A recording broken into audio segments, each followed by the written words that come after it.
They actually came over. All right.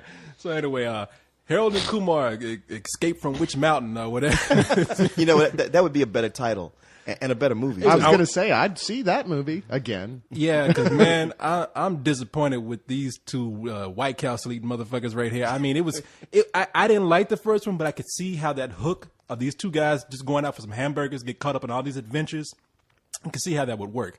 But now that that's over with, this shit is just weak. Well, people seem to love the first one, and it did nothing really for me either. Same thing. I look at it, I'm like, well, Neil Patrick Harris was kind of funny in it, but I really don't see the big deal. And this one, it's just even harder. You're like, wow, they're just trying to make me throw up is the only thing I can think. Yeah, literally. Because almost every laugh in it has something to do with just something that tickles the gag reflex in the back of your throat. Well, what's funny to me is like this movie is sort of a betrayal because what everybody loved about that first one is the stoner humor. Like I don't like stoner humor myself, but people love that. Like you just mentioned character. All they have to do is smoke a joint, and people love that. They're like, woo! Now here they don't do that at all, and that's the audience who wants to see this movie. You know what they need to do?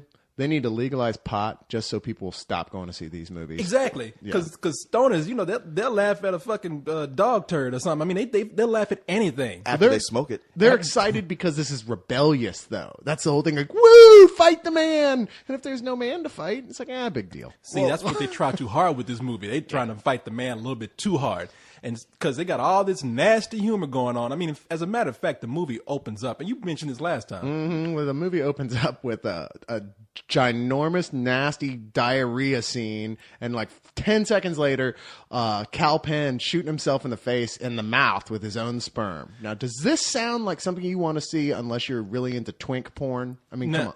Well, now the masturbation part, I think that's a little bit too far. Yeah. But that whole thing, sitting on the toilet and taking a massive dump, that White Castle will do that to you.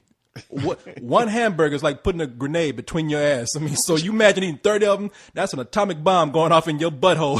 I don't understand that. It's just a bunch of bread and meat. That should clog you up. You think it's bread and meat now. It's bread. I don't know what that meat is. But you know what? That's meat spelled with 2 E's and no A. But I don't think anyone would have gone if they hadn't had that scene. You know what? This just isn't realistic because he would have taken a giant shit. You know, Exactly. We didn't need to see that. I mean, I think that's the only realistic part of the movie. But the point is that the movie starts out where they let you know immediately what it is. Kal Penn is sitting on the toilet taking a shit. And from that point on, we got similar kind of humor, whether it be with sex or bodily functions. But in between, they're saying, you know, we're going to legitimize all this nasty humor and all this juvenile humor because we're going to talk about social issues such as politics and race. Man, they dance around it as if they really were leading up to saying something important. And you know what I mean? Because they play with it, and I kind of gave it the benefit of the doubt for a while because it's like, well, maybe there's something coming here. Maybe there'll be a point at the end. I'm like, did you really the way think that? the way South Park does. They play all the grossness so you can barely take it, and then you're like, oh my god, that was brilliant. Not so much here. No. I mean, you can't open a movie with a big shit and a guy sperming himself in the face and then go like, no, but we want to speak honestly about the horrors, the atrocities that are going on at Guantanamo Bay, which they do for about, I want to say, about a minute and a half. I don't know if you call the cock meat sandwich scene talking honestly about the horrors of Guantanamo Bay so much as just an excuse to have yet another gay sex joke in the film. Yeah, exactly, man. But they don't bring up Guantanamo Bay for the rest of the movie. Exactly. They just get out. I mean, I swear the name of this movie was not Guantanamo Bay. It was Harold and Kumar do blank blank. It was named for It could have been anything, yeah. Yeah, it could have been anything. And then they get out and then they try to do all this shit. And they can't even get the shit right. The funniest scene in the movie to me where they did try to make a social issue was when they were interrogating the black people by pouring out grape soda because they think, oh, black people love grape soda so much that we pour it out in the street, they'll talk. Now, that's fucked up because, as Leon and I know, orange soda is the weakness of the black man. Oh, is it now, see, orange I soda? thought you were going to say that's fucked up because that's just fucked up to pour a grape soda on the ground. No, I think you and I were sweating, but had it been orange soda, we would have tore that theater down. Yeah, I mean, that's sad to make a brother get on his knees with a straw. You're the only black people I know and hang out with, and I thought your weakness was the beer in my refrigerator because it always seems to be missing after y'all come over. No, orange soda is the source of our strength. Okay, well, next time I'll put the orange soda in front of the beer. No, hide that shit if you're gonna put in the front, let just be known we're gonna drink it. So. Oh, you guys, we just killed this movie because we just explained the only funny joke in the whole thing. Yeah, and it's such a shame. Rob Corddry from The Daily Show, who is funny as hell. He's hysterical on The Daily Show. I know I've seen him in some other movie he was funny, but I'm blanking right now where. But he's so intense and he's so into what he's doing here, playing this FBI agent who just takes things too far, who's like a raging idiot. And the thing is, he's got nothing to work with. The script is so bad that even though the poor guy puts every bit of his heart and soul into this piece, you're just like, dude, really? Did you just go, oh, Harold and Kumar 2, this will be a hit. Sure, we'll do it. Don't you want to read the script? No, no, it'll be fine. No, he's like, shit, I want to get paid. Yeah, no, it's a I want to get paid situation because there's no way anyone read the script and said this was good. But I like him. What's his name? Rob Corddry? Rob Corddry, yeah. I really liked him in the movie. He's a funny guy. Yeah. And I actually like John Cho and Cal Penn. Now, Do you really? Cal Because Penn. these two guys got on my nerves so bad. I mean, yeah. Cal Penn is a character with no impulse control, and he fucks up. And John Cho is there to go like, oh, if you do that one more time, and yet he never follows through on any threat. It's the stoner odd couple, basically. Yeah, and they do this over and over and over and over. Man, and the thing that really bugs me is okay, John Cho, sure, he's going to be Sulu. I'll give him the benefit of the doubt. But Cal Penn, come on, brother. We know Cal Penn ain't your real name. Oh, yeah, it's going to be like, Calipolis Mendes something. Super califragilistic something. yeah, I don't know. Penzalashodocious or something. I always thought that son of a bitch was from Krypton. Cal Penn, son of Jor-El or something. I don't. Yeah, He he was in wasn't Superman, yeah. He was he get the nepotism. He got that job. Yeah. He got that job because he knew Superman's parents or something. The brother is actually from Krypton. Sure, put him in. We'll find a place for him. Exactly. Cal. No, you right. You had me laughing. You said that Cal Penn. You ain't fooling nobody. That ain't your real Penn. Like what? Like we supposed to believe you like related to Penn and Teller or something? You know, no. Fuck you. Your name is never mind. You said it. But anyway. So anyway, this movie is just a really bad road trip movie. And road trip just means, look, we didn't have a solid idea. We had like a bunch of different gags. We just decided to string together on a shaky premise. Yeah, there's no follow through at all. And the story is, what little there is that you have John Cho and Cal Penn returning as Harold and Kumar. And it's right after where the last movie takes place, which is where we get the big massive shit from, because it's the next day after the White Castle. And they decide to go to Amsterdam because it is There are a bunch of stoners and they want to go to Amsterdam. Of course, they said the one guy, John Cho's girlfriend, or the girl he just and he's met. Harold. Yeah, she's over there. And He so decides they're to stalk her too. Yeah, basically. It's like, okay, well, I'm going to Amsterdam, so I'll see you when I get back. That'll be great. I mean, I'm sad you have to leave. And then he goes and follows her. If you were that girl, wouldn't you be kind of freaked out? Oh, yeah. Like, you flew out to Amsterdam? We just kind of fucking met, didn't we? Yeah. Yeah, he's calling her the one. And you screwed up for me and the girl that I was supposed to be with. It's like, well, yeah, but I'm going to introduce you to a shrink, which is going to work a lot better for you. Yeah. Or, they're in Amsterdam. It's like, here, So, dude, yeah. just take this. I'll be back. It won't matter when I tell you when, because you'll be here for a while. Yeah. So they hop on a plane to stalk this girl in Amsterdam, and of course, Kumar fucks up. He decides to bring on this bong, which will not emit smoke or anything. Of course, everybody on the plane thinks it's a bomb. He looks like a terrorist, and they get sent to Guantanamo Bay.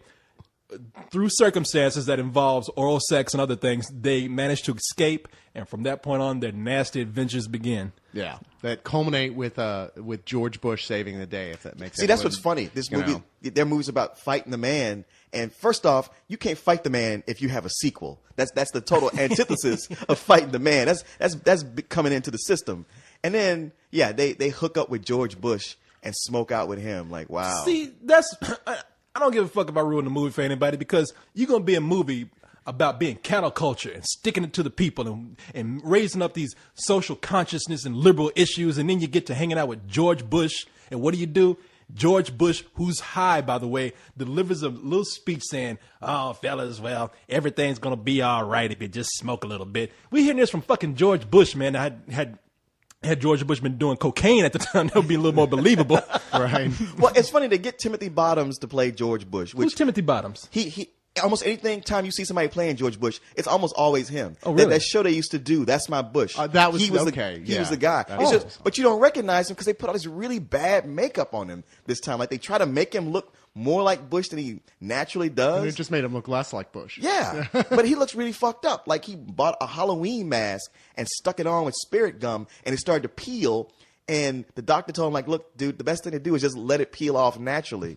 And they just shot it anyway. I don't care about ruining this movie for anyone. I mean, good. If you feel like I ruined this movie for you and now you're not going to go see it, good. I'm glad you're not going to go see it. Oh, wait. I don't want to have to go see a third movie. But that being said, I see what they're doing with the Bush thing. I see why they thought it was a good idea. But they were obviously stoned when they wrote this, too, because really, are there stoners out there like, you know what? Bush is a good guy. You know, he's just taken advantage of by people around him. No, he's the fucking devil. Fuck that guy. I hope he burns in hell. See, now, here's what I was waiting on. This is why I'm so disappointed. I was expecting Harold and Kumar to finally hook up with George Bush at the end. They start smoking out with him. And when George Bush is nice and hot, they get up and beat the shit out of him, take his stash, maybe have sex with his wife, and get the hell out. Dumb motherfucker really thought we were going to just chill with him? Fuck yeah, exactly. Harold and Kumar should have fucking beat the shit out of George Bush and got the hell out of there. If they would have done that, at the end of the movie, I would be like, yeah. They just should have run that into one of the Hostel films, just like Hostel 3. That'd be perfect. Now, we're leaving out the most important part, because there's still going to be some people who say, like, yeah, you guys might say, oh, that's bad. Oh, let me guess. It was the guy with the... Neil Patrick Harris. Oh, I thought you were going to mention the guy with the massive pubic hair, but I'm sorry. Oh, no, that was the worst part for me. That was. And his bottomless parties. Like, wow, that's innovative there, dude. No. I know. Before seeing this, Carlisle was like, well, I don't care because Neil Patrick Harris is going to be in it, and he's so funny, he's going to make this work. Well, he don't. They got him in here, and you can tell, like, they knew they had him. He's contractually obligated to be in this movie, but they had nothing for him to do. Neil Patrick Harris is gay. Right. All right. I mean, I know the joke is to make him seem overly macho and dangerous in the movie. Yeah. But I mean, play him up as being gay in the movie. Everybody knows it now. And in fact, in the movie, they got him riding a fucking unicorn. I think it works better with playing it like he is so macho. That's why it's funny. It wouldn't be funny if he was playing it gay. You'd be like, oh yeah, we know he's gay. So what? But the fact that he's playing this uber ladies man. Well, I'm not saying it actually is funny, but it's funnier than it would have been the other way around. No. That was funny because we only knew him as Doogie Howser. Yeah. So the idea that Doogie Howser would be some coked up ladies man, that was funny. I don't agree it'd be funny to see him gay. Like, I don't think it's funny whenever Sulu's being gay, but that's just me. I do. So Sulu is gay. No, that's what I'm saying. That's why it's not funny. And it'd be different if Neil Patrick Harris was playing some actor who was a coked up womanizer, but he's playing Neil Patrick Harris. Exactly. I mean, if you're going to be Neil Patrick Harris as the murdering, coked up, womanizing dope fiend or whatever, then you don't need to be out the closet just yet. But honestly, the only good thing about this movie was the poster with him on the unicorn. That was the only good thing there was. I was like, that's a great poster. But that was it. But that's not good because it'll make somebody go sit through this living piece of shit. A valid point, because this is indeed a living piece of shit, and it should be a dead piece of shit. If you have a movie that needs to be killed, and if you can find us, maybe you can call the Spill Team. It's just funny because they have Neil Patrick Harris on a unicorn on a poster. If you saw that poster, you saw his scene in the movie. So no, this movie, there's going to be a lot of people I know who will argue with this, but I thought this movie was really a forced sequel and forced to the point of just being repulsive. So I'm giving it some old bullshit. This movie is the reason we have the rating, some old bullshit. Yeah. No, I completely agree. There's no reason for this movie to exist, but really there was no reason for the first one to exist. And I'm sorry if you liked it, but hopefully you're a few years older now and you can look back and go, oh yeah, what the hell was I thinking? I must have been really high. Yeah, so there you go. Fuck this movie. Fuck it right in its ass. With a White Castle hamburger. And Neil Patrick Harris. Patrick Harris. Yeah, that's right. Fuck you, Neil Patrick Harris, and that unicorn you rode in on.